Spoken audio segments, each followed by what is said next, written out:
Good morning, guys.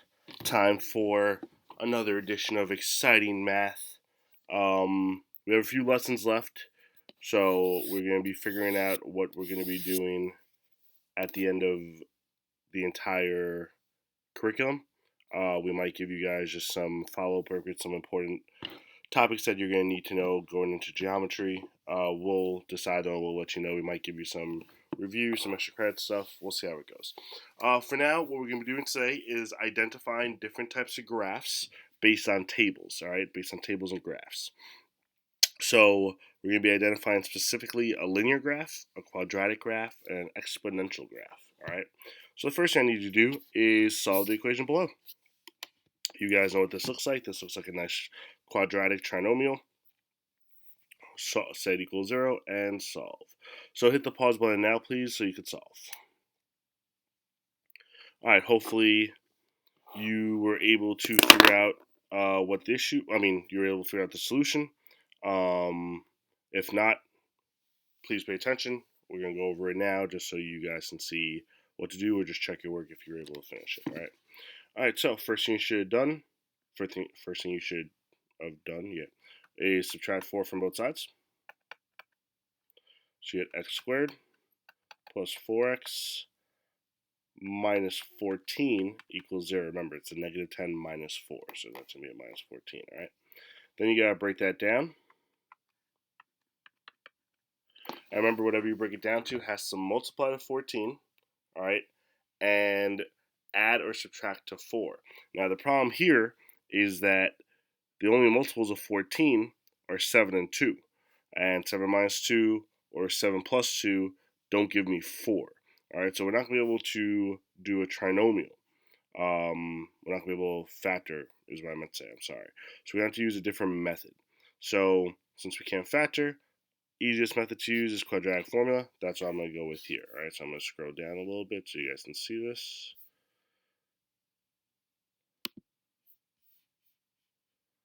Okay, so I'm going to erase the double bubble because, I can't do that. All right. Fix that 4 real quick. Sorry about that. All right. So we're going to plug into our formula. I'm going to put the formula on the side right here.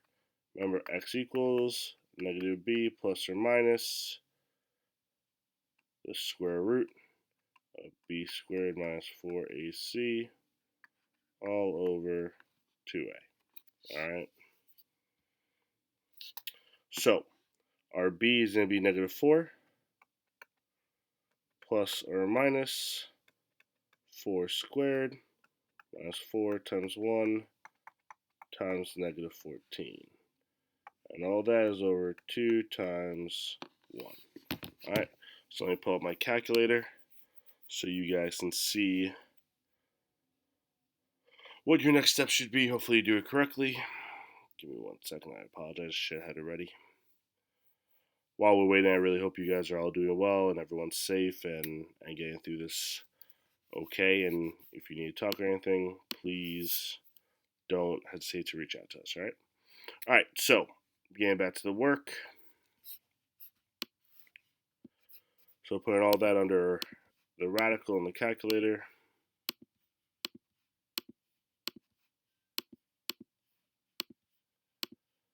And under the radical, we will be getting a 72. All right, 72. So we have negative 4 plus or minus 72 over 2. All right. Now we got to figure out if we can break down, if we can square root 72. Hopefully you guys realize you can't. That's why we couldn't factor it. All right. So since we can't square root it, we got to see what the factors are. So we're going to go to y equals, put in 72 divided by x, and then second graph it. All right. So going down right away, I see the biggest square root I can get right now is a 36. So that's what I'm going to go with. All right. So we're going to break this down to 36 and 2.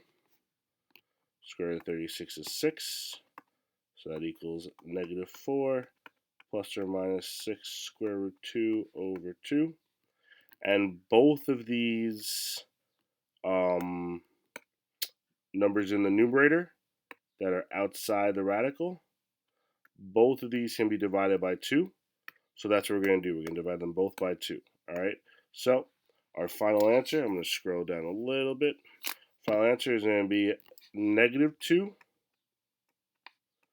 plus or minus 3 radical 2. All right, this is going to be our final answer. All right, guys. Good job. Nice little way to start it off. Get your minds going. All right. And now we're going to go with our lesson. Let's see what we got. So, first thing you got to remember is the 3 types of functions that we're going to be talking about. First one's a linear function. All right. So remember, that's always in the form of y equals mx plus b. It's always a straight line graph. All right. It has to have a constant rate of change. Constant rate of change is also known as. Sorry, hold on 1 second. Constant rate of change is also known as your slope. All right, so don't forget, you need to remember what your slope is. All right, quadratic function. That's always going to have the x squared. Remember, x squared should always be the first term. The graph is always going to be a parabola. That's your U shape or N shape, depending on if it's a minimum or a maximum. And your graph always has a vertex. Remember, that's also known as your turning point. All right. It's very strange it does this. So that's known as your turning point. All right. And the last one, last but not least, is exponential functions. All right. That's always going to be in the form of y equals abx, and your x is going to be the exponent. So that's why it's an exponential function. All right. So the variable is the exponent. The graph is always going to be a curve. And you have to multiply and divide to get to the next term. All right. So this is really when we deal with percents or doubling or tripling or decaying, when you're talking about population, when you're talking about different things like that. All right. All right, so let's look at our first problem. So our first problem says, which graph below has a constant rate of change? So what they're looking for is a slope. Remember which one rate of change is associated with. All right. I see rate of change in linear function. I do not see it in quadratic function. And I do not see an exponential function. So if they're asking for a linear, if they're asking for a rate of change, they're asking for a linear graph. So what you have to ask yourself right now is, which one of these is a linear graph? All right. Hopefully you guys see that the answer is C. All right. Wow, that's a really bad circle on my part. Let's fix that circle because it's gonna haunt my nightmares. That's better than what it was. All right. So linear graph, rate of change, slope. That's what they're looking for. All right. So this is a nice, easy one for you guys to try to figure out. Let's look at the next problem. Next problem says, which table below represents a quadratic function? All right. So if you guys, I'm gonna go back to the breakdown really quick. If you guys realized, linear function, we said that we had to add or subtract to get to the next term. Quadratic function, there's nothing there. An exponential function says we have to multiply or divide to get to the next term. All right. So apparently for quadratic function, there's no way for us to tell in the y value if, by adding, subtracting, multiplying, dividing, if it's quadratic. All right. So you're going to do one real simple thing here is you're just going to use the process of elimination. All right. You're going to see the other y values. If they have a pattern, they're not a if they have a pattern, they're not a quadratic function. All right. If you can add or multiply to get to the next number in the y value, then it's not a quadratic function. All right. So let's find out. For a, to get from -5 to 4, I add 9.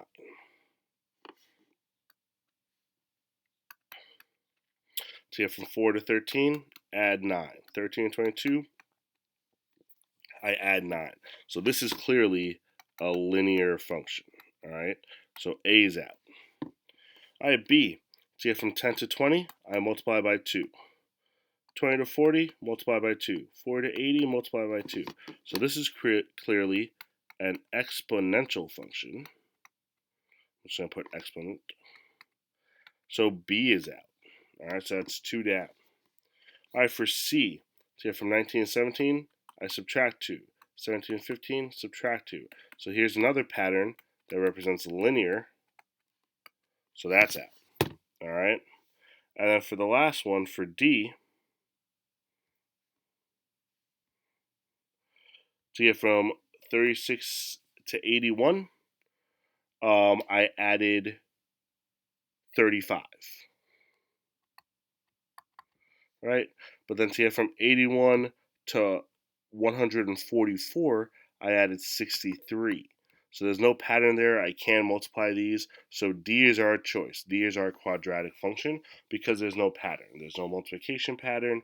There's no addition subtraction pattern. So that's how we know it's our quadratic function. All right. So remember, for quadratic functions, you got to use the process of elimination.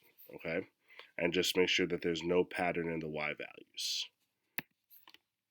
Okay, for number 3, we're going to look at which situation represents a linear function. So remember, a linear function, you're looking for some type of rate of change, some type of pattern that's only addition and subtraction, all right? So let's look. A population tripling every 5 years. Well, remember, that word tripling, sorry about that, that word tripling, all right, what that means is multiplying by 3. So for multiplying, that's not really going to be our answer. So A is out. Okay. A plant growing at the rate of 2 centimeters per day. So what that's saying is that every day it's growing 2 more centimeters. So it's adding 2. So B is probably our answer, but let's look at the rest just to make sure. C, a savings account gaining 3% interest each year. So when you gain 3% interest, that's multiplication, guys. You're taking your amount and you're multiplying it by 3%, and then you're adding that amount to your savings. So since you're multiplying here, that's going to be out because that's multiplication. And then for D, we have a mineral decaying by a factor of 1/2 each hour. So remember, when you're decaying by a half, that means you're really being divided by 2. You're not being added or subtracted, you're being divided. Remember, we're looking for addition and subtraction because we're talking about a linear function. So choice B is definitely our answer, all right? That's how you would do that. Just make sure you know what they're asking for. Make sure you know what all the properties of these 3 major functions are, all right? I would definitely copy these down for each problem you guys are doing, so this way you guys know how to do each one, all right? All right, and number 4, the last problem for the day. Which table represents a linear function? So remember, linear function, we're looking for a constant addition or subtraction, a constant rate of change, all right? So let's look at the first problem here. We got 1 to 2, you can add 1 or multiply by 2, whichever one you want to do. We're going to multiply by 2. 2 to 4, oh, sorry guys, give me 1 second. 2 to 4, multiply by 2. 4 to 8, multiply by 2. So obviously, that's not addition or subtraction, so that's not linear, so that's out. For B, all right, we have 128 to 200. So to get from 128 to 200, that's 72. And then you get from 200 to 288, that's 88. And then you get from 288 to 392, that's 104. So obviously there's no addition pattern here. There's no constant there.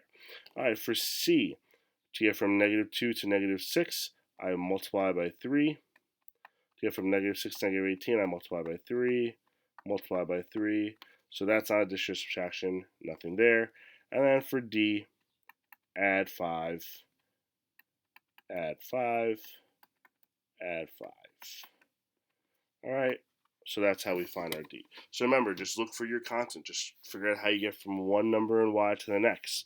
And if it's addition or subtraction, that's linear. If it's multiplication, that's exponential. And if there is no common pattern, that's quadratic. All right? All right, so for your practice problems, there's 4 practice problems. All right, but because of how big these problems are, they can only fit 1 on each page. So just make sure you pause and you get all of them. All right, if you come back with 1, you're not going to get full credit. All right, so here's your first practice problem. Oh, I'm sorry, wait, we have, whoop.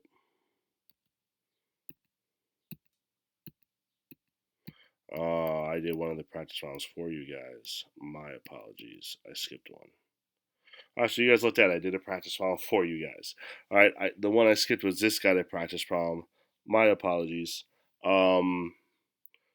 So for this problem, you're trying to figure out which function best represents the table, A, B, or C. The easiest way to do this, guys, is just to plug in. Well, actually, you can do this one of two ways. The easiest way to do this is to plug the function into the calculator and just see what matches up with your table in the calculator. All right. The second easiest way is to plug in a number for the x value and see if you get that corresponding f of x. All right. So I'm going to show you both ways real quick. And then you decide whichever way is easier for you. So that means for the practice problems, you're going to have one less practice problem. Good job. I messed up. That's all that we can really say about that. All right, so if we go to the calculator, go into y equals, let's type in our first function. We have ax, 8x, so 8x. I'm going to go to our table here, all right? All right, so the first term in this table is -1, so that's the first term I'm going for in this table, -1, all right? -1, it says is -8 as its answer. This says +1, so these two do not match. So A is out. All right, and that's how you really want to do that. You just want to plug it in, see what works, see what matches up, and then that's your choice. All right, let's look at the next one. Next one is 4 of x plus 1. So we're going to y equals 4 raise x plus 1. Second graph, let's look at our table. So again, the first step is -1, -1, and 1. Okay, that's a good start. 0, 8, 0, 4. So that does not match up. So B is out. All right. Now let's try 8 to the power of x. 8 raised to the x power. All right, first one, -1 is 0.125. This says -1 is 1, so those two do not match. So C is out. And that only leaves one, but we have to double check to make sure we did it right. So we have 8 raised to the x plus 1 power. So our first answer is -1 and 1, good. 0, 8, good. 164 and 2, 512. So that is our answer, choice D. All right, that's how you guys know. All right, so now we go to our practice problem, okay? Again, you're going to have one less practice problem. That's fine. You guys just got lucky. Make sure you're copying them all down, though. It's going to be one on each slide. They're not all going to be on the same slide, all right? So here's your first one.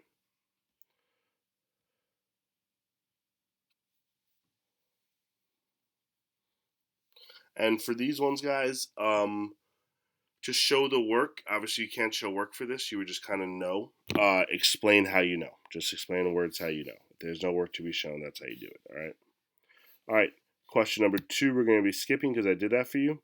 Question 3. Pause it, do whatever you have to do. All right, make sure you copy it down. Question 4.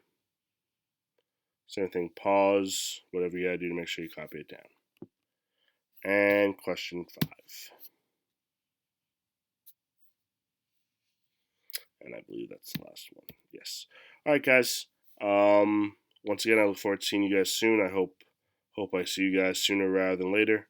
Hope everyone's staying safe, doing well, and I miss you guys. All right. Bye bye.